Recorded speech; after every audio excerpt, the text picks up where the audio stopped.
BFM Business et 01 TV présente Tech & Co, le grand live du numérique, avec Frédéric Simotel. Allez, on est reparti jusqu'à 22h dans Tech & Co avec Michel Combeau. Bonsoir. Bonsoir. Michel, merci d'être avec nous, directeur général de la Fédération française des télécoms. Et Dieu sait si vous représentez une profession qui a été importante pendant toute cette année 2021 et même celle 2020, parce qu'il fallait que ces infrastructures télécoms tiennent. Rappelez-vous ce que l'on écrivait à l'époque. On était en mars-avril 2020. Attention, Netflix, si vous regardez trop Netflix, si vous faites trop de visioconférences, tout va tomber. Et puis finalement, tout a effectivement bien tenu. On va parler ensemble ce soir du New Deal mobile, ce déploiement de toutes les infrastructures. Mais j'avais une première question qui fait un peu l'actualité aux États-Unis. C'est cette fameuse 5G où on demande des compagnies aériennes, des autorités aéroportuaires américaines, ont demandé à AT&T et Verizon de retarder un peu le déploiement des antennes 5G autour des aéroports. Voilà, bon, il y a aussi un enjeu, il y a un certain bras de fer aussi là-bas. Mais est-ce qu'une chose comme ça peut arriver en France, Michel ? Alors, il faut savoir que le sujet a été traité depuis déjà plus de 2 ans en France. Des tests ont été faits, un certain nombre de protections ont été mises en place justement autour des aéroports pour protéger un peu ces équipements qui sont assez anciens et placés dans les avions. À ce stade-là, on n'a reçu aucune alerte. Mais le sujet a été traité en France et en tout cas, il y a bien entendu, la 5G se déploie en toute sécurité sur le territoire national. Ce qu'on comprend, c'est que le sujet a mis un petit peu de temps à être étudié aux États-Unis, d'où un peu cet effet de panique, mais que nous avons pu éviter, bien entendu, en France par une anticipation avec les autorités, notamment celles en charge de la sécurité des aéroports. Et puis on sait qu'aux États-Unis, il y a un petit bras de fer aussi de financement. Les uns aimeraient bien que les opérateurs financent un peu certains appareillages des aéroports. Voilà. Enfin bon, il y a une bataille qui n'est pas que technologique autour de tout ça. Michel, on vous reçoit aussi pour l'accord New Deal mobile. Vous allez nous le rappeler. Ça date de janvier 2018, c'est ça ? Exactement. Accord entre les opérateurs qui s'engagent à faire une couverture numérique du territoire et en contrepartie, l'État à travers l'ARCEP qui s'engage à offrir de la visibilité, à assurer la stabilité jusqu'en 2030 pour l'utilisation des fréquences. Voilà, si je résume un peu cet accord. Oui, exactement. C'est un accord que l'on a signé il y a 4 ans. Alors, on vient tirer le bilan, effectivement, avec une plaquette ici que l'on vient de publier. C'est pour nous un pari qui est réussi, qui n'est pas entendu terminé. Mais ce qu'on peut dire, effectivement, c'est près de 38 000 antennes 4G qui ont été déployées depuis 4 ans. 98% du réseau est passé en 4G. Alors, il y a une partie du réseau qui a été effectivement passée en 4G, mais il y a aussi de nouvelles antennes qui ont été installées dans le territoire. Alors, une partie dans ces fameuses zones blanches, près de 4000 sur l'ensemble du territoire, sur à peu près 1 millier de pylônes.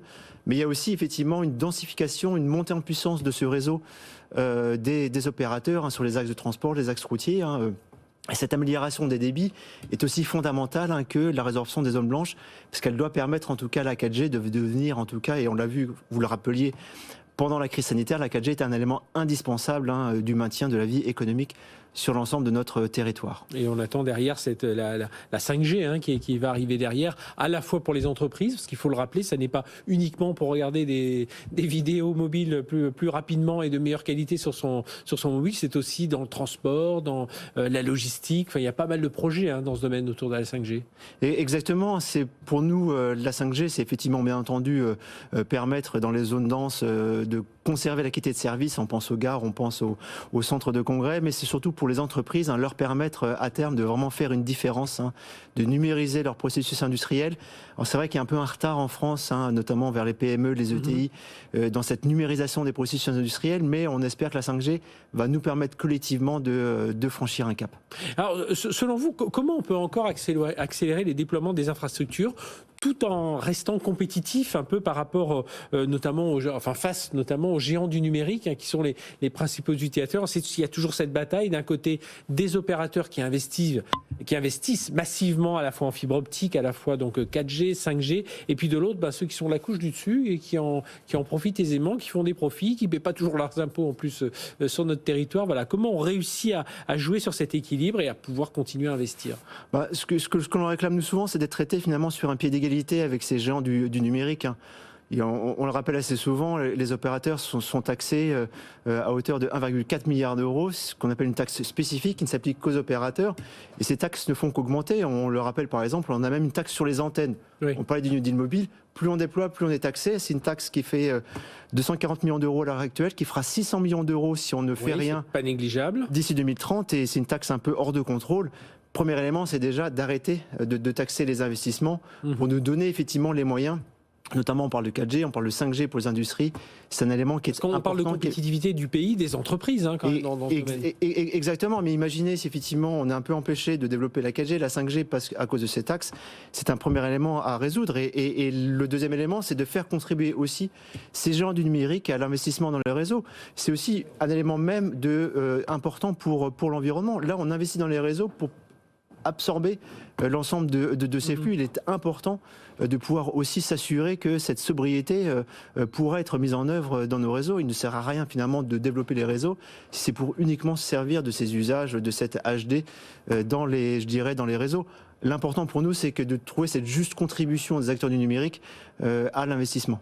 Alors justement, on parlait de sobriété, je vais employer ce mot-là en rajoutant sobriété numérique.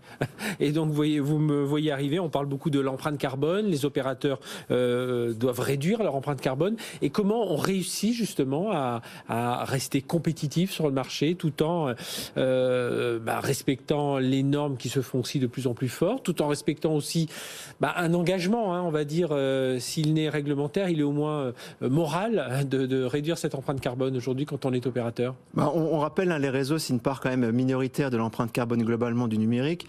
Mais pour nous, c'est important d'être aussi exemplaire. On a pris des engagements très forts, c'est-à-dire neutralité carbone des réseaux à l'horizon 2040. C'est aussi un programme assez intense de recyclage des terminaux. Ça, c'est important.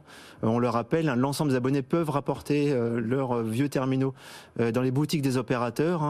C'est important, recycler, vendre aussi des terminaux reconditionnés qui permettent effectivement, d'abaisser rapidement l'empreinte carbone. C'est aussi l'appel aux énergies renouvelables pour alimenter ces réseaux et le développement de la fibre et de la 5G qui vont nous permettre d'avoir des gains d'efficience en matière énergétique. C'est ce qu'il faut rappeler, la 5G, même si on déploie plus d'antennes, elle consomme beaucoup moins d'énergie. Exactement, elle consomme beaucoup moins d'énergie. Alors à condition, bien entendu, d'éviter l'effet rebond. On parlait effectivement des Netflix et autres qui diffusent de la très haute définition sur les réseaux mobiles.